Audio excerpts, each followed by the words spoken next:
நண்பர்கள் அனைவருக்கும் வணக்கம். இந்த வீடியோல நம்ம நிஃப்டி ஃபியூச்சருக்கான டுமாரோ பிரெடிக்ஷன்ஸ் என்ன அப்படிங்கிறத நம்ம டீட்டெயிலா பார்க்க போறோம். ஸோ மறக்காம இந்த வீடியோ ஸ்கிப் பண்ணாம பாருங்க. நாளைக்கான லெவல்ஸ் என்ன நம்ம ஆட் பண்ண போறோம். So first Nifty future. இந்த நிஃப்டி ஃபியூச்சர் ட்ரெண்ட் என்ன அப்படின்னு பார்த்தீங்கன்னா, இன்னைக்கு தான் வந்து நியரஸ்ட்டா ஒரு நாளுக்கு பிறகு, அதாவது 10 டேஸ் மேல டவுன் ட்ரெண்ட்ல இருந்து நமக்கு வந்து அப் ட்ரெண்டுங்கிற விஷயத்த வந்து இன்னைக்கு கிரியேட் பண்ணி பட் ஆனா, அந்த அப் ட்ரெண்டுக்கான ஃபர்ஸ்ட் டார்கெட் எங்க அப்படின்னு பார்த்தீங்கன்னா, 22,000 தான் ஃபர்ஸ்ட் லெவல். ஸோ இந்த லெவலுக்கு மேல தான் பை வந்து ஸ்ட்ராங்கஸ்ட்டா இதுக்கு மேல ஸ்ட்ராங்கஸ்ட்டா போறதுக்கு வாய்ப்பு அதிகம். ஒருவேளை இந்த லெவலுக்கு மேல மார்க்கெட் சஸ்டெயின் ஆயிடுச்சுன்னா, நெக்ஸ்ட் லெவலா பார்த்தீங்கன்னா, 22,520க்கு போறதுக்கு இருக்கு. சரிங்களா? ஆனால் என்னன்னு பார்த்தீங்கன்னா, இந்த லெவல் வந்து ரொம்ப இம்பார்ட்டன்டான லெவல். 22,250க்கு மேல மார்க்கெட் வந்து சஸ்டெயின் ஆயிடுச்சு. இந்த இடத்துல ஃபெயில்ட் ஆகாம இருக்கணும். ஸோ இந்த இடத்துல ஒரு வேளை மார்க்கெட் ஃபெயில்ட் ஆயிடுச்சு. அகெயின் மார்க்கெட் வந்து நல்ல ஃபால் 21,630 வரைக்கும் வரதுக்கு சான்சஸ் இருக்கு. ஞாபகம் வச்சுக்கோங்க. ஸோ இந்த ட்ரெண்ட் வந்து பை ஆக இருந்தாலும், பை வந்து இனிஷியலா ஃபர்ஸ்ட் லெவலுக்கு ரீச் ஆகக்கூடிய லெவல் பார்த்தீங்கன்னா 22,220 தான். ஸோ ஒருவேளை இதையும் மீறி மார்க்கெட் இதுக்கு மேல சஸ்டெயின் ஆயிடுச்சு. ஸ்ட்ராங்கா வந்து ட்ரெண்ட் இருக்கு. டெஃபினட்டா வந்து பைக் போக போகுது. நியூ ஹைய கிரியேட் பண்ண போகுது. மாதிரியான வியூ அ நடக்குது அப்படின்னா, இந்த லெவலுக்கு மேல 22,220 இந்த ரேஞ்சுக்கு மேல பிரைஸ் பார்த்தீங்கன்னா, நமக்கு ரீடெஸ்ட் பண்ணிட்டு பிரேக் ஆகணும். ஸோ அந்த மாதிரி ஸ்டேஜ்ல இருக்கிறப்போ, நடந்தது அப்படின்னா 22,520 வரைக்கும் போறதுக்கு சான்சஸ் இருக்கு. ட்ரெண்ட் பைல. ஸோ இந்த ட்ரெண்ட் வந்து பை கன்டின்யூ ஆகணும்னா, இந்த லெவலுக்கு மேல தான் நம்ம ஸ்ட்ராங்கஸ்ட்டா போக முடியும். அ ஒருவேளை நாளைக்கு அல்லது மண்டே மார்க்கெட் லீவு. ஃப்ரைடேயும் leave next week. Monday and Friday leave. So 3 days தான் இருக்கு. நெக்ஸ்ட் வீக்ல. ஒருவேளை நாளைக்கு இந்த ஏரியால ஃபெயில்ட் ஆச்சுனாலோ, அல்லது இந்த லோவ வந்து பிரேக் பண்ணிடுச்சு மார்க்கெட் வந்து 21,630 வரைக்கும் வரதுக்கு சான்ஸ். அதாவது மார்க்கெட் இந்த ஏரியா மேல பிரேக் ஆயி ட்ரேட் ஆயிட்டு இருக்கும் மார்க்கெட் ஒருவேளை இங்கிருந்தே ஃபால் ஆச்சுன்னா, அப் டூ இந்த லெவல் வரைக்கும் தான் வரும். ஒருவேளை வந்து கேப் டவுன் ஆச்சுன்னா, அது என்னன்றத நம்ம பின்னாடி பார்ப்போம்.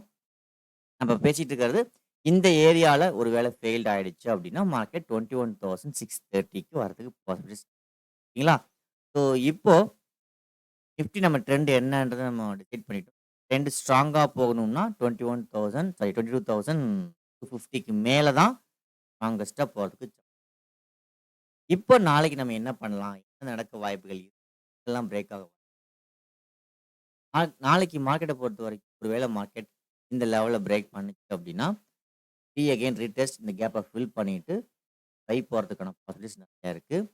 அதாவது ஒருவேளை மார்க்கெட் நாளைக்கு இந்த லோ பிரேக் பண்ணி ட்ரேட் ஆச்சுன்னா, இந்த கேப்ப ஃபில் பண்ணிட்டோ, அல்லது இந்த லோவ பிரேக் பண்ணி ஃபெயில்டு பண்ணிட்டோ, மார்க்கெட் அகைன் புல் பேக் பைக்கு போறதுக்கு அப் டூ 22,220 வரைக்கும். சரிங்களா? அதாவது ஒருவேளை மார்க்கெட் டார்கெட் ரேஞ்ச் போகாம டவுன் சைடுல இந்த லோவ மார்க்கெட் பிரேக் ஆ நமக்கு இந்த லோவ வந்து பிரேக் பண்ணி ஃபெயில்ட் ஆகறதுக்கோ, அல்லது இந்த கேப் வந்து பண்றதுக்கோ சான்சஸ் இருக்கு. நாளைக்கு பிரேக் பண்ணால். சரிங்களா? ஸோ பிரேக் பண்ணாம ஒருவேளை ஹை பிரேக் பண்ணிடுச்சுன்னா, ஹை பிரேக் பண்ணுச்சுனாவே நியரஸ்ட்டா லெவல் 22,220 ரீச் பண்ணிடுச்சுன்னு அர்த்தம். பண்றதுக்கான வாய்ப்புகள் நெறையா இருக்கு. ஸோ இந்த லெவல ரீச் பண்ணிட்டு ஃபெயில்ட் ஆச்சுன்னாலோ, அல்லது நல்ல ஒரு புல் மூவ் குடுத்துட்டு பிரைஸ் ஆக்ஷன் பிரேக் ஆனாலோ, அகைன் ஒரு ஃபால் 1630க்கு வந்து மார்க்கெட் ஸோ இந்த ஏரியா ரொம்ப ட்ரெண்ட் வந்து ஏரியா. இந்த ட்ரெண்ட டிசைட் பண்ணக்கூடிய ஏரியா. ட்ரெண்ட் இப்ப பைல தான் இருக்கு. இருந்தாலும் கன்ஃபர்மேஷன் நடக்கணும்னா, இந்த ஹைக் மேல தான் நல்ல ஸ்ட்ராங்கஸ்ட்டான பை ங்கிறது இந்த லெவலுக்கு மேல தான். ஸோ அதுவரைக்கும் கொஞ்சம் செல்லுக்கான குறிகள் அ தென்படுறதுக்கு வாய்ப்புகள் அதிகம். இந்த லெவலுக்கு ஃபெயில்டு ஆயிடுச்சுனாலும், ஒருவேளை இந்த ஏரியா வந்து ரீச் ஆகும்.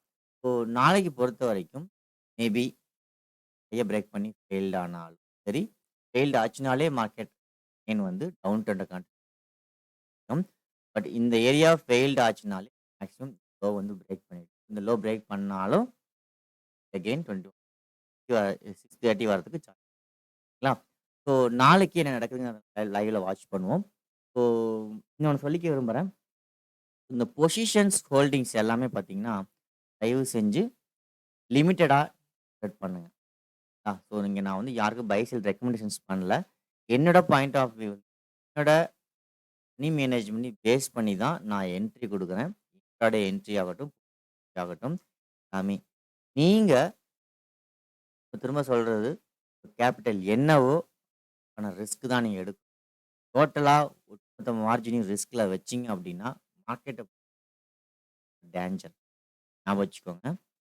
ஸ்டாப் லாஸ் அடிக்காம ட்ரேட் இருக்கான்னு கேட்டா கண்டிப்பா இல்ல.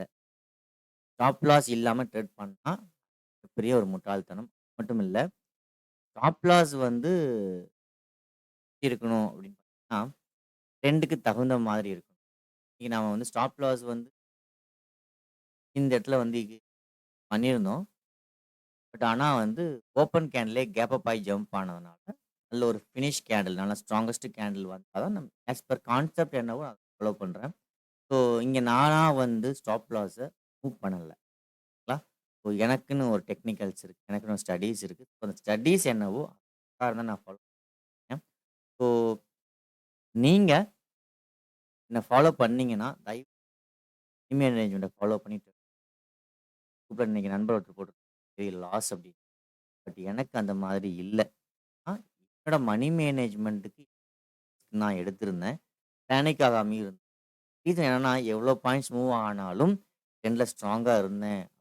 ஸ்ட்ராங்கா இருந்தேன்னா, கண்டிப்பா வந்து எனக்கு ப்ராஃபிட்ட தான் குடுத்துருக்கு. ஃபர்ஸ்ட்டு விஷயம், எனி ஸ்கிரிப்ட், எனி ஸ்ட்ராட்டஜி என்னவா இருந்தாலும், ஃபர்ஸ்ட்டு நீங்க ஃபாலோ பண்ண வேண்டியது மேனேஜ்மென்ட். ஞாபகம் வச்சுக்கோங்க. கேப்பிட்டலுக்கான ரிஸ்க் என்னவோ தயவு செஞ்சு பேஸ் பண்ணி ட்ரேட். ஸோ என்ன சொல்றேன் அப்டின்னா, நான் ஃபாலோ பண்ணிட்டு ரொம்ப நாளா ஃபாலோ பண்ணிட்டு தான் இருக்கீங்க. பட் இந்த பிக் மூவ்மெண்ட் எடுத்திருக்கோம். இந்த ஃபால்லயும் நம்ம ப்ராஃபிட் எடுத்தோம். இந்த ஃபால்லயும் நம்ம ப்ராஃபிட் எடுத்தோம். இல்லன்னுலாம் சொல்ல முடியாது. ஆனா, இங்க எடுத்த ப்ராஃபிட்லாம் இந்த ரீசன் என்னன்னா, கான்செப்ட்ல கான்ஃபிடென்ட் இருக்கலாம். ஓவர் கான்ஃபிடென்ட் இருக்கக்கூடாது. ஸோ, இந்த ட்ரெண்டுக்கு என்ன ஸ்டாப் லாஸோ, அந்த ஸ்டாப் லாஸ் நம்மனால எவ்வளோ ஃபிக்ஸ் பண்ண முடியுமோ, எந்த அளவுக்கு நம்ம லாட்ஸ கரெக்ட்டான மனி மேனேஜ்மென்ட்ட யூஸ் பண்ண முடியுமோ, அத தான் செய்யணும். சப்போஸ் வந்து செஞ்சிருந்தாலும், பொசிஷன் வைக்கிறப்போ கொஞ்சம் கேர்ஃபுல்லா இருக்கணும். பொசிஷன பொறுத்தவரைக்கும் கன்னா பின்னான்னு ட்ரேட் பண்றது. அ ரொம்ப அவுட் த மெல்டிங்ங்கிறது ஆப்ஷன பொறுத்து நாமலாம் இருக்காது. எதுக்காக சொல்றேன் அப்படின்னு பார்த்தீங்கன்னா, மனி மேனேஜ்மென்ட்ட நீங்க சரியா ஃபாலோ பண்ணல அப்படின்னா, இன்னைக்கு மட்டும் இல்ல ப்ராஃபிட்ட நோக்கி போக முடியும். சரிங்களா? ஸோ, இப்போ நான் ஏற்கனவே மனி மேனேஜ்மென்ட் வீடியோ இன்னும் பண்ணியிருந்தேன். என்னோட என்னவா இருக்கும்? உங்களுக்கு ஏன்னா என்னோட கேப்பிட்டல் வேற, உங்களோட ஸ்டாப் லாஸ பொறுத்தவரைக்கும் ஸோ இந்த இடத்துல வேவ் வந்து பாயிண்ட்ஸ் இருக்கு. ஒரு 100 பாயிண்ட்ஸ் இருக்கும். நெக்ஸ்ட் ஒரு 20 பாயிண்ட்ஸ் இருக்கும். ஸோ வேவ் என்னவோ அந்த வேவ்க்கு தகுந்த ஸ்டாப் லாஸ் தான் இருக்கும். பாயிண்ட்ஸ் என்னவோ பாயிண்ட்ஸ் தான் நம்ம வைக்க பட் இங்க இந்த வேவ்ஸ்க்கான ஸ்டாப் லாஸ் என்னன்னு தகுந்த மாதிரி பார்ட்ஸ் ஸோ எப்ப பார்த்தாலும் ஒரே மாதிரி ஒரே உருளாட்டுன்றது தவறான ஒரு விஷயம். ஸ்டாப் லாஸ் என்ன? அந்த ஸ்டாப் லாஸ்க்கு நம்ம ரிஸ்க் என்ன? அந்த ரிஸ்க்குக்கு எவ்வளோ லாட் போடணும். இதுதான் வந்து மணி ரொம்ப முக்கியமான ஒரு விஷயம். ஸோ இத ஃபாலோ பண்ணால் ம் தயவு செஞ்சு நீங்க ஓன் ஸ்ட்ராட்டஜியா இருந்தாலும் ஃபாலோ பண்ணா ஸ்டாப் லாஸ்க்கு கரெக்ட்டான மணி மேனேஜ்மென்ட் யூஸ் பண்ணி பார்ப்போம். நாளைக்கான ட்ரெண்ட் என்ன? ட்ரெண்ட் கன்டின்யூ ஆக போகுதா? அல்லது இது வந்து ரிவர்சலுக்கு தேங்க் யூ ஃபார் வாட்சிங்.